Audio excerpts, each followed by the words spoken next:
Mateus capítulo 26, versículo 1. Tendo Jesus acabado todos estes ensinamentos, disse a seus discípulos: sabeis que daqui a 2 dias celebrar-se-á a Páscoa, e o Filho do Homem será entregue para ser crucificado. Tendo Jesus acabado esses ensinamentos, quais ensinamentos? Se os irmãos prestarem atenção, no capítulo 25, o Senhor Jesus está falando acerca da volta dele, falando da instalação em definitiva do reino de Deus sobre a terra. E ele estava falando do tempo em que ele seria glorificado e exaltado, e todos os joelhos iriam se dobrar diante dele. Ele está falando sobre isso no capítulo 25. E aqui no capítulo 26, ele para de falar sobre a glória, ele termina esse ensino, e aí ele vai falar sobre a cruz. Por quê? Porque antes da glória vem a cruz.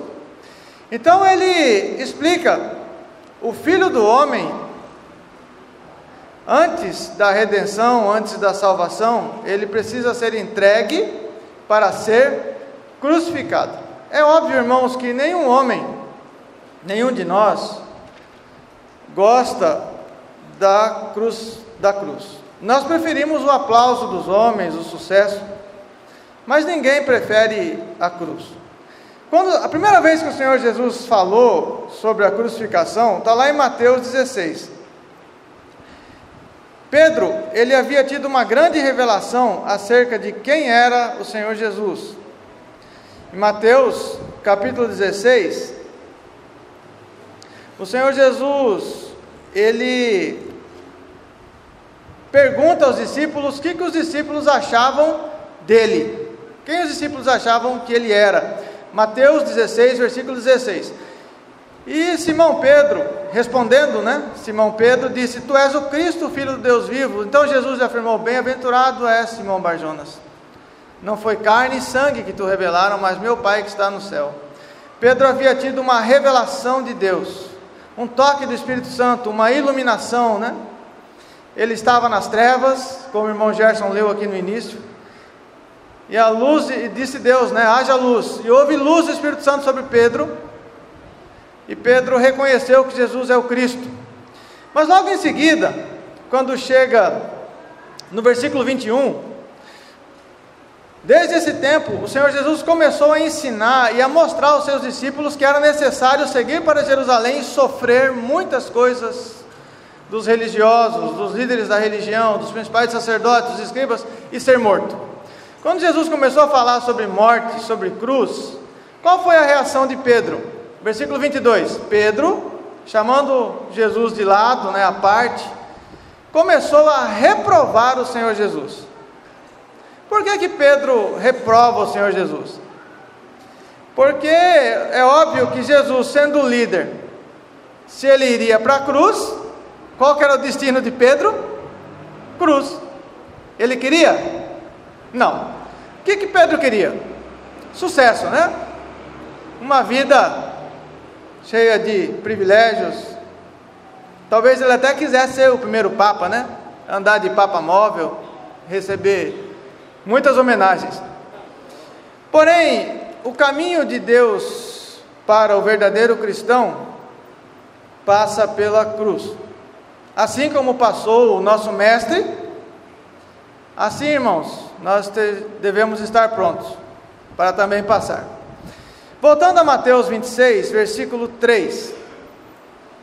Então, os principais sacerdotes e anciãos do povo se reuniram no palácio do sumo sacerdote chamado Caifás e deliberaram, Eles planejaram prender Jesus à traição e matá-lo.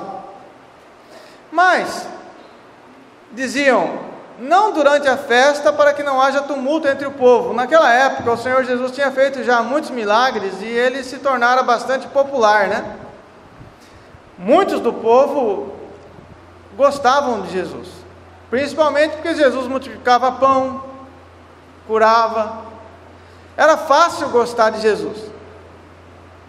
Jesus estava sendo popular.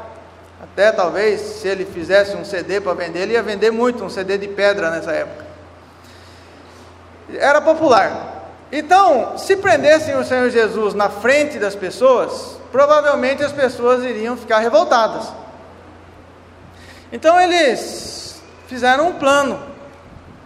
Vamos prender Jesus de noite, às escondidas.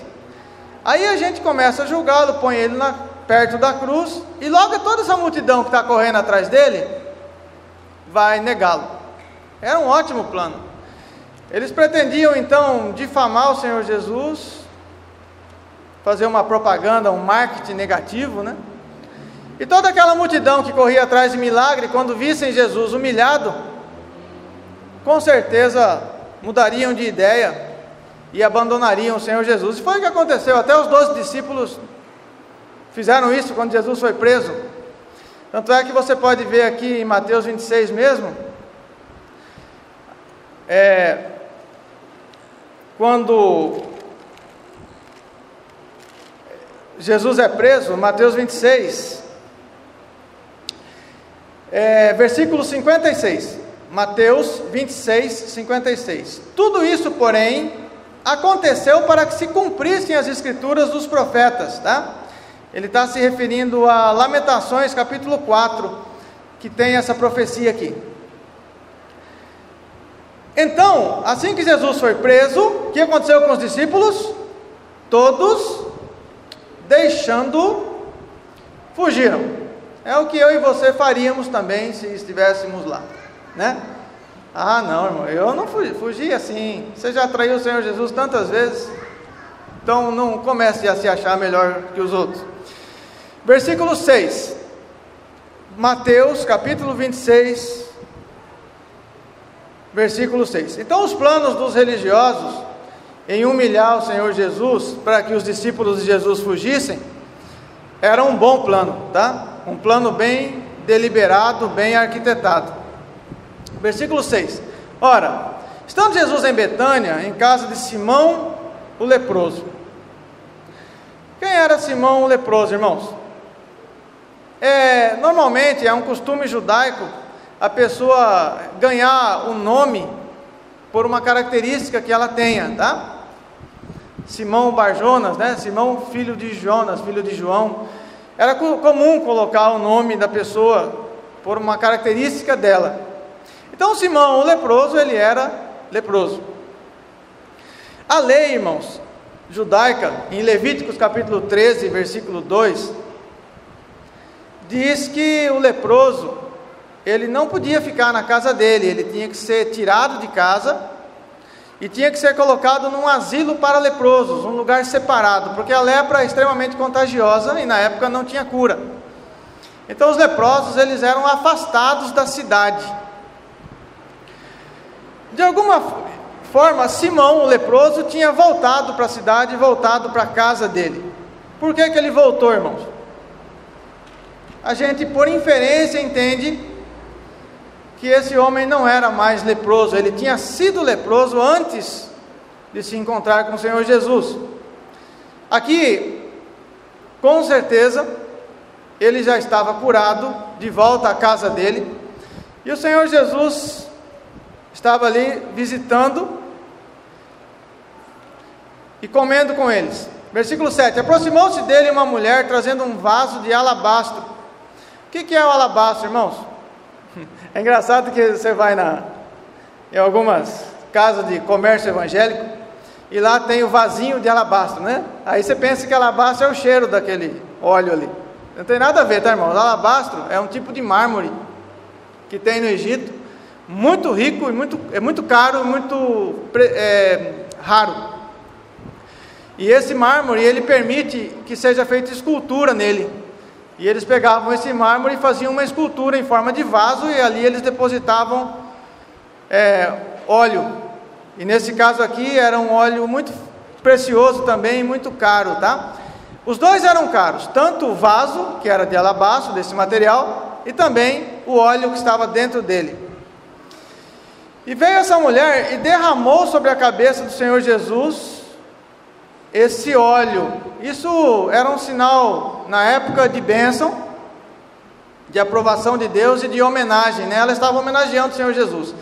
Essa mesma história, irmãos, ela aparece também em João, capítulo 12, versículos de 1 a 8, onde diz que o nome dessa mulher era Maria, irmã de Marta e irmão de Lázaro.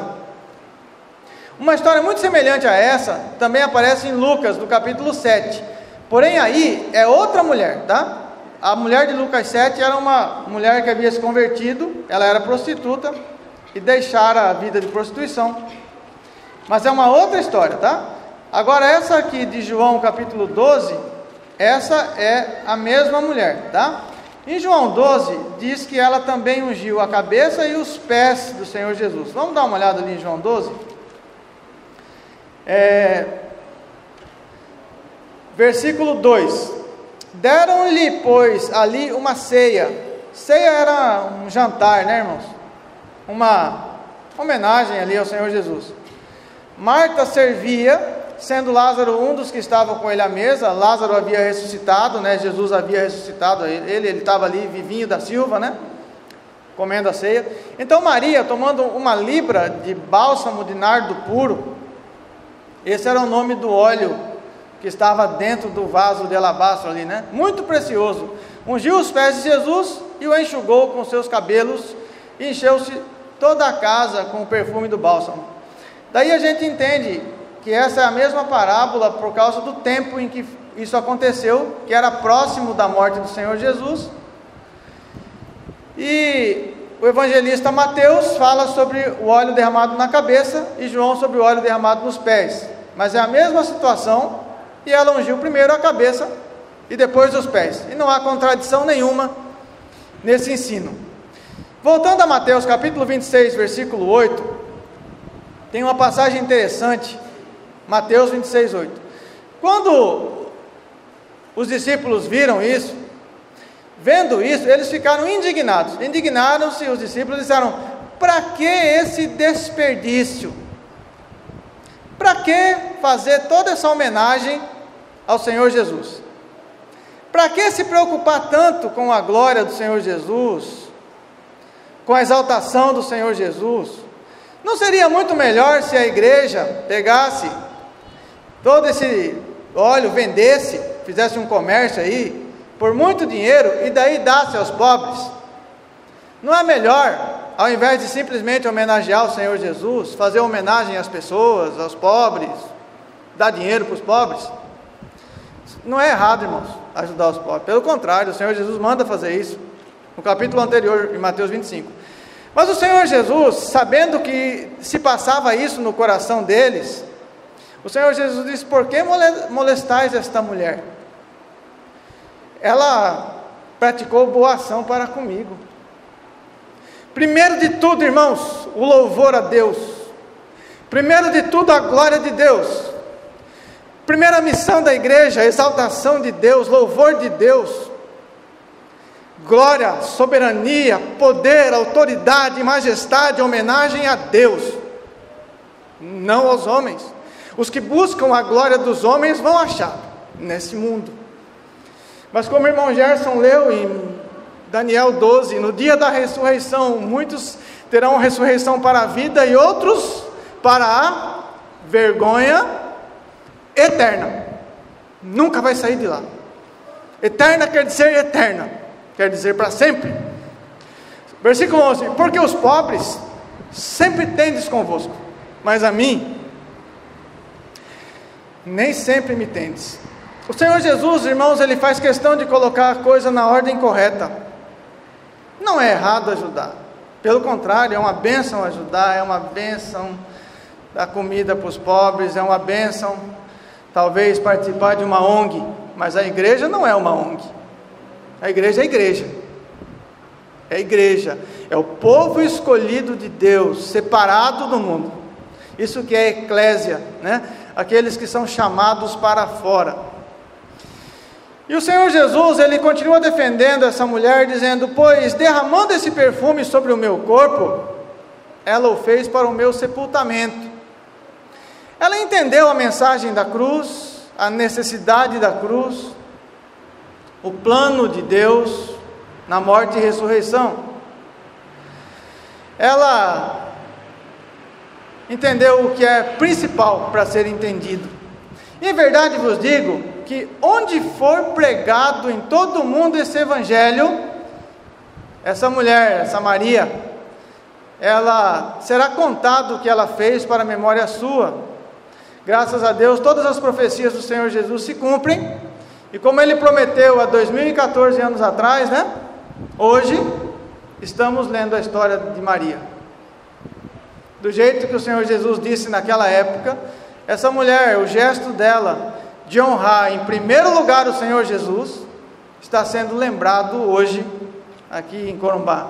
Glória a Deus por isso, é o cumprimento da profecia. Versículo 14. Então, um dos 12, chamado Judas Iscariotes, ele não gostou desse negócio de homenagear Jesus, ele não gostou desse negócio de não poder vender, ele queria vender o óleo. Lá em João 12 fala que o interesse dele era vender, ele era tesoureiro. Em João fala sobre a função de Judas, ele é o que carregava a bolsa. Quando o Senhor Jesus falou desse negócio de homenagear a Deus primeiro, glorificar a Deus, não vender nada, ele imediatamente, aquela natureza dele que estava escondida, veio à tona, e ele saiu logo dali e foi ter com os principais dos sacerdotes, e fez uma proposta: quantos vocês me pagam? Versículo 15, o que vocês querem me dar, o que vocês querem me pagar, para que eu venda o Senhor Jesus para vocês? Eu vou entregá-lo. E pagaram-lhe então 30 moedas de prata, avaliaram, né, o preço em que seria vendido o Senhor Jesus. E desse momento em diante, o Judas, ele buscava uma ocasião oportuna para tirar Jesus dali, escondido, para que a multidão não percebesse, para que eles pudessem trabalhar de forma bem escondida, né, a difamação do Senhor Jesus, e fazer com que a opinião pública se voltasse contra ele e ele fosse crucificado. Era um bom plano, né? Versículo 17. No primeiro dia da festa dos pães asmos, a festa dos pães asmos é a mesma festa da Páscoa, tá? O pão sem fermento. Nós estamos aí, Êxodo capítulo 12, fala da saída, né, dos judeus ali do Egito. Quando Israel sai do Egito, Deus institui a festa do pão sem fermento, do pão asmo, a festa da Páscoa. Ela era sempre comemorada entre o dia 14 e 21 do mês de Nissan, pelo calendário judaico. Para nós, a Páscoa, ela sempre cai, cada ano cai em dias diferentes, né? Porque é pelo calendário judaico e a gente adapta o nosso calendário ao calendário deles. É sempre perto aí, entre março e abril, né? Que é a festa da Páscoa. Essa festa, ela é comemorada até os dias de hoje entre os judeus. Ela representa a saída do Egito e representa a morte do cordeiro pascal, né? Aquele cordeiro que foi morto, e o sangue dele foi passado nas vergas das portas, para que o destruidor não entrasse na casa que tinha aquele sangue sobre as portas. Essa era uma simbologia, né, do sangue do Senhor Jesus. Então, justamente na festa da Páscoa, era o tempo em que o Senhor Jesus deveria ser entregue e deveria ser sacrificado, segundo a profecia, segundo a tipologia bíblica. Então, os discípulos, aí na parte B do versículo 17, perguntaram ao Senhor Jesus: onde queres que te façamos os preparativos para comeres a Páscoa? Então o Senhor Jesus respondeu: ide à cidade ter com um certo homem e dizei-lhe: o mestre manda dizer, o meu tempo está próximo, em tua casa celebrarei a Páscoa com os meus discípulos. E eles fizeram como Jesus lhes ordenara e prepararam a Páscoa. Quem era esse homem que eles foram procurar?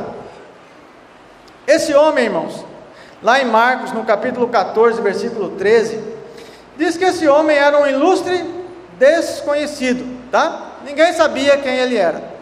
Por que que ninguém sabia quem ele era? Porque Judas também não podia saber, irmãos. Judas estava esperando o momento de trair o Senhor Jesus. E pela profecia, a traição não podia ser na hora da ceia. Já pensou se na hora que Jesus estivesse fazendo a ceia, Judas chegasse lá com os soldados? Então Jesus não permitiu que Judas soubesse onde seria a ceia.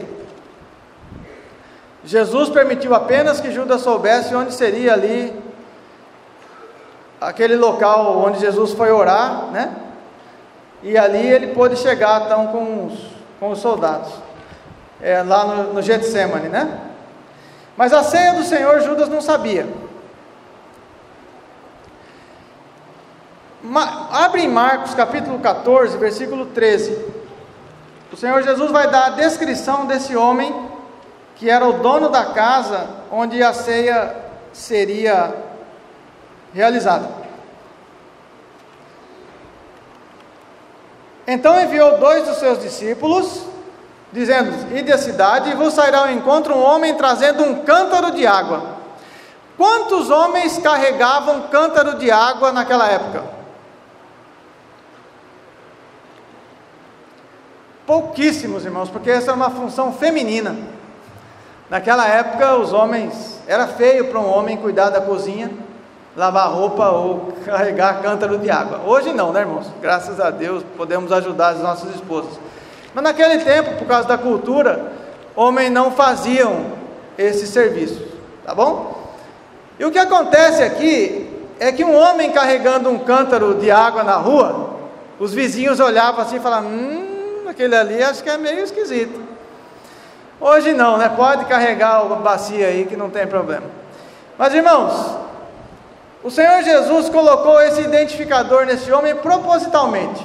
Judas não sabia quem era esse homem, os outros discípulos também não sabiam, mas o Senhor Jesus propositalmente, Ele é Senhor do tempo, Ele sabe todas as coisas, Ele preparou isso como um sinal distintivo, né? E esse homem então, ele, na casa dele, preparou a ceia para o Senhor Jesus. Voltando a Mateus capítulo 26, versículo 20. Mateus 26, 20. Chegada a tarde, pôs-se o Senhor Jesus à mesa com os 12 discípulos. Enquanto comiam, tomavam ali a ceia, declarou Jesus: em verdade vos digo que um dentre vós me trairá. E eles, todos os discípulos, todos os 12, eles ficaram tristes. E começaram um por um a perguntar-lhe: porventura sou eu, Senhor? Então estavam os 12 ali na mesa, e cada um deles falou: Senhor, sou eu. Por que eles perguntaram isso? Será que Pedro não cutucou assim João e falou: bobagem, eu sei que é Judas? Pedro fez isso? Não. Por que Pedro não fez isso? Porque, irmãos, Pedro, quando ele olhava para Judas, ele falava assim: não, é um crente normal, igual a todos os outros. Ele não tinha cara de traidor, ele não tinha cheiro de traidor. Quem olhasse para Judas, ele era um discípulo como qualquer um outro. A Bíblia fala lá, aqui mesmo em Mateus,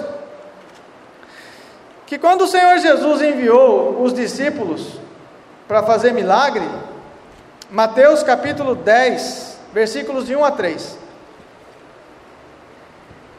Mateus capítulo 10, versículo de 1 a 3.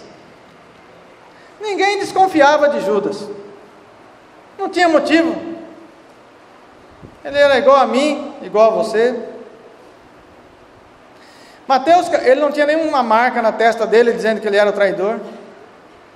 Mateus capítulo 10, versículo de 1 a 3, tendo Jesus chamado os 12 discípulos, os 12, Judas está no meio, deu-lhes Jesus autoridade sobre espíritos imundos, para expelir demônios, expulsar demônios, para curar toda sorte de doença e enfermidade. Judas estava aqui ou não? Claro que estava. Judas expulsou demônios? Expulsou. Judas fez milagres? Fez. Judas fez muitas curas? Fez. Por que não? Ele está no meio dos 12, não é diferente dos outros. Judas viu, irmãos, o que Davi não viu. Judas viu o que Moisés não viu. Ele viu o Filho de Deus. Ele participou da melhor de todos os momentos da igreja, em que o próprio Deus em carne estava com a igreja ali. Ele teve a religião de mais alto nível que pode existir. Mas havia no coração dele um pecado, algo que não havia sido tratado. Ele tinha um apego ao dinheiro, estava escondido, mas estava ali. Mateus 26, 36, o Senhor Jesus respondeu: o que mete comigo a mão no prato, está junto comigo, é meu amigo do peito, anda comigo, esse me trairá. O Filho do Homem vai, como está escrito a seu respeito, mas ai daquele por intermédio de quem o Filho do Homem está sendo traído, melhor lhe fora não haver nascido. Não pense, irmãos, que esse melhor lhe fora não haver nascido, talvez você fale, isso é para Judas, né? Para mim não. No dia que eu nasci tem festa, tem aniversário, festa, foi muito bom eu ter nascido. Mas eu quero dizer, irmãos, que todos nascem uma vez, mas há alguns poucos sobre a terra que nascem duas vezes. Eles passam por algo chamado novo nascimento, e somente aqueles que passam pelo novo nascimento são bem-aventurados. Todo aquele irmão que não passa pelo novo nascimento, melhor lhe fora nunca ter nascido, porque vai passar a eternidade no inferno. Isso é realmente assustador e muito triste, e nós temos que vigiar bastante. Versículo 25, então Judas, que o traía, perguntou: acaso sou eu, mestre? Respondeu-lhe Jesus: tu disseste. E há uma característica em Judas, sobre essa questão do amor que ele possuía, às coisas materiais, às coisas do mundo. Aqui em Lucas capítulo 22, se você olhar, antes de chegar em Lucas 22, olha Lucas 18. Lucas 18, versículo 25, o Senhor Jesus, ele vai falar assim, Lucas 18, 25, é mais fácil passar um camelo pelo fundo de uma agulha do que entrar um rico no reino dos céus. No versículo 24, a parte B do versículo 24, ele diz assim: quão dificilmente entrarão no reino de Deus os que têm riquezas. Parece, irmãos, que tem pessoas que simplesmente têm riquezas, tem outras pessoas que a riqueza tem ele, a riqueza é dona dele.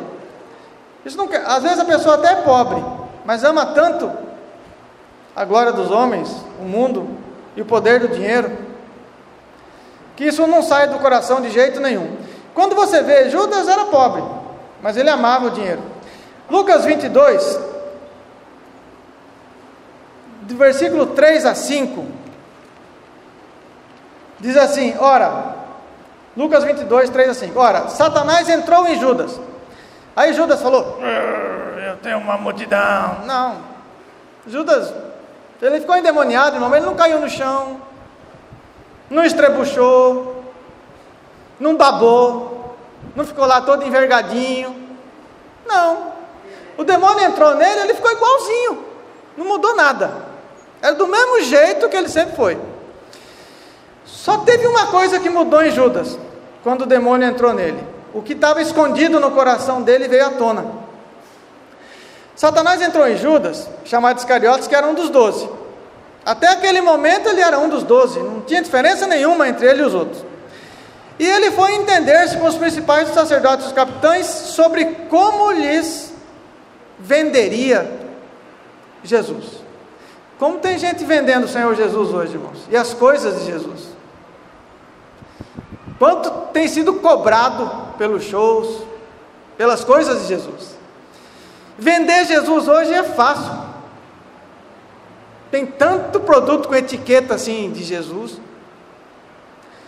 Irmãos, o que fez Judas ser Judas é porque ele amou a glória dos homens e o dinheiro, e fez o Senhor Jesus um meio de lucro, uma forma de se dar bem no mundo. É isso que diferenciou Judas dos outros 11.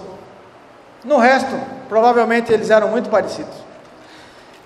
Mateus capítulo 26, só para a gente encerrar. Nosso tempo já está esgotado, né? Não vamos atrapalhar aí os professores. Versículo 26.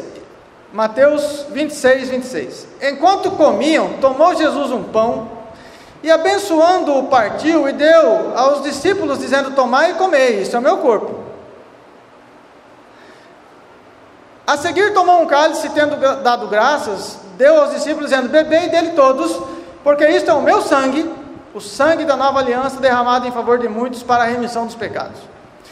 Surgiu uma doutrina, uma teologia na igreja, há muito tempo atrás, dizendo que o pão da ceia, ele se transforma no corpo de Jesus. Então, quando você está comendo o pão, você está comendo a carne de Jesus. Bebendo o sangue, virou lá um vampiro, está bebendo o sangue de Jesus. Não é nada disso. O Senhor Jesus diz assim: eu sou a porta, né? Quem entrar por mim achará e entrará a pastagens.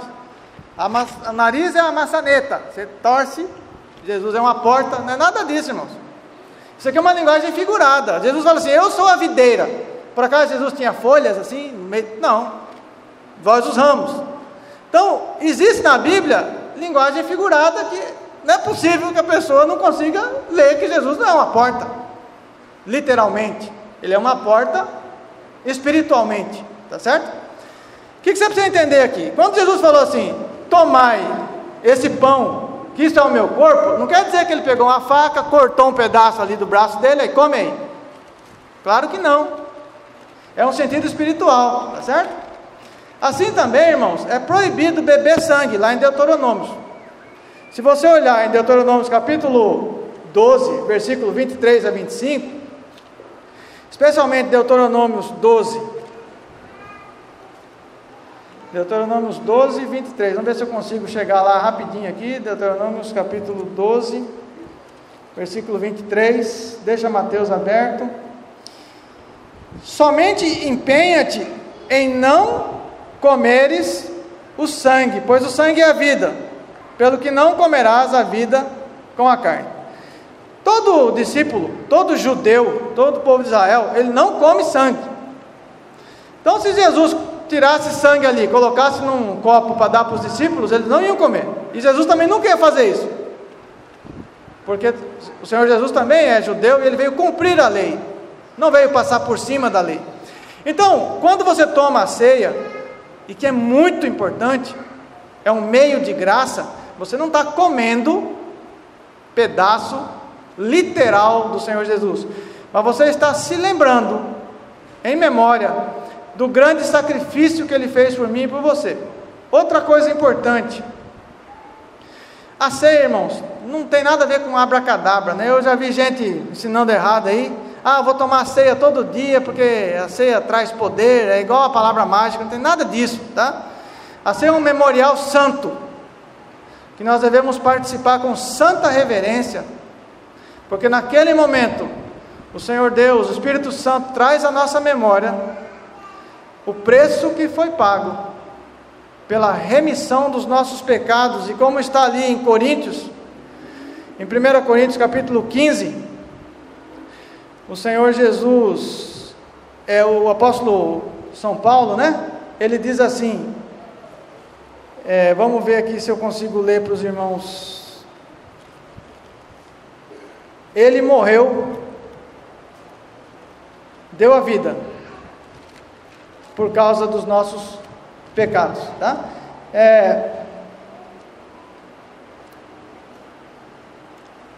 1 Coríntios 15, tá? Depois os irmãos vão estar lendo, nosso tempo já está avançado aqui.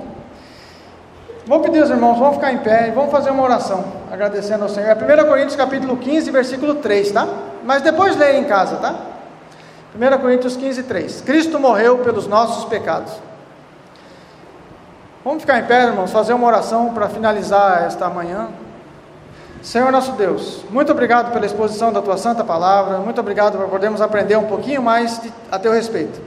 Aplica a Tua Palavra aos nossos corações, faz com que nós sejamos fiéis aos Teus mandamentos, às Tuas ordenanças, que nós possamos amar a Tua Palavra de todo o nosso coração. Pedimos a Ti, ajuda os professores, Pai, que eles possam ensinar fielmente os Teus mandamentos, a Tua Palavra. Toma agora a EBD nas Tuas mãos, que nós possamos fielmente aprender e obedecer os Teus mandamentos. É o que nós pedimos, em nome do Senhor Jesus. Amém. Os professores estão com a palavra. Antes a irmã Eliane vai dar um recado. Obrigada, irmãos. Eu quero falar só sobre a promoção do Itabão no próximo sábado. Então, no próximo sábado, dia 9, nós estaremos entregando o Itabão